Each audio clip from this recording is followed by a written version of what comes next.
ప్రభుత్వ లబ్ధి పొందారా? ఇందిరమ్మ ఇండ్లు కట్ 20,000కు పైగా ఇండ్ల రద్దుకు పూనుకుంది రేవంత్ సర్కార్. చిన్నాచితక వ్యాపారమున్న ఇండ్లు పొందేందుకు అనర్హులేనట.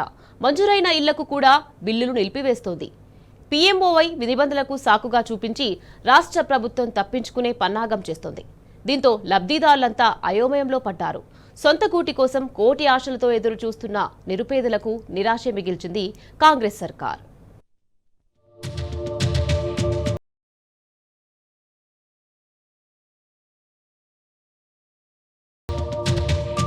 ఎన్నికల సమయంలో ఇష్టారాజ్యంగా హామీలు, పాలన సమయంలో ఆంక్షలతో కట్టడి చేయడం, పేదల బలహీనతలతో ఆడుకోవడం, ఆశపెట్టి మోసం చేయడం రేవంత్ ప్రభుత్వానికి అలవాటుగా మారింది.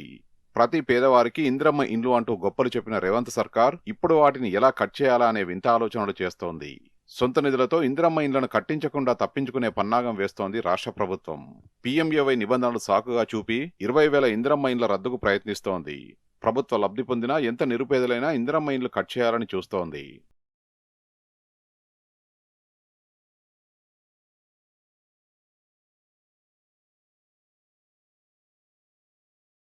వరంగల్ జిల్లాకు చెందిన రాజేశం గతంలో టీఐడియా పథకం కింద పిన్నిమర ఏర్పాటు చేసుకుని ప్రభుత్వం తరఫున 70,000 రూపాయల వరకు సబ్సిడీ పొందాడు.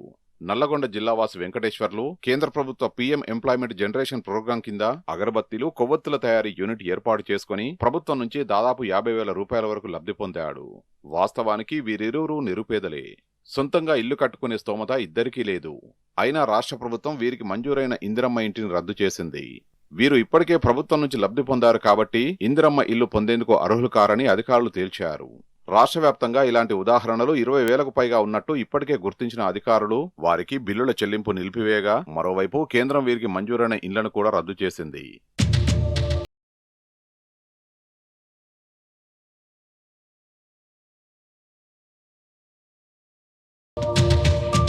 ఇందిరమ్మ ఇండ్ల పథకాన్ని కేంద్ర ప్రభుత్వ ప్రధానమంత్రి ఆవాస్ యోజనకు అనుబంధంగా అమలు చేస్తోంది రాష్ట్ర సర్కార్.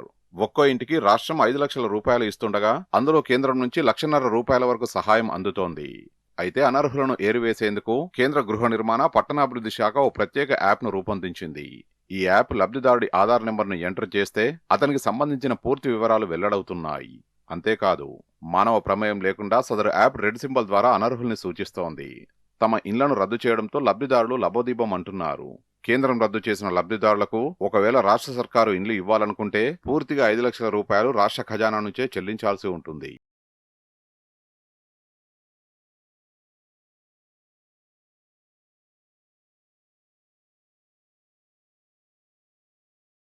లబ్ధిదారుల్లో వివిధ పథకాల కింద సూక్ష్మ, లఘు వ్యాపారాలు చేస్తున్నవారు, దళిత బంధు స్కీమ్ ద్వారా వాహనాలు, ఇతర సహాయం పొందినవారు, గతంలో ఇల్లు పొందిన వారి కుటుంబ సభ్యులు అధికంగా ఉన్నారు.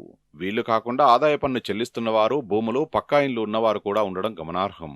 ఇదిలా ఉంటే రాష్ట్రంలోని నిరుపేదలకు 20 లక్షల ఇండ్లు నిర్మిస్తామని గొప్పలు చెప్పిన రాష్ట్ర ప్రభుత్వం మొదటి విడతలో మంజూరు చేసిన 4.5 లక్షల ఇండ్లలోనే చాలా మందిపై అనర్హులుగా ఎంపిక చేసింది. కేంద్రం తిరస్కరించినప్పటికీ ఇచ్చిన మాటకు కట్టుబడి ఇండ్లు నిర్మించి ఇవ్వాల్సిన బాధ్యత రాష్ట్రంపై ఉంది. కానీ పీఎంఏవై నిబంధనల్ని సాకుగా చూపుతూ తప్పించుకోవాలని నెరవేరిందని సంబరపడ్డ లబ్ధిదారులకు ఆ సంతోషం లేకుండా చేసింది. ఇప్పటికైనా రాష్ట్ర ప్రభుత్వమే బాధ్యతగా తమకు ఇండ్లు ఇప్పించాలని పేదల నుంచి డిమాండ్ వ్యక్తమవుతోంది.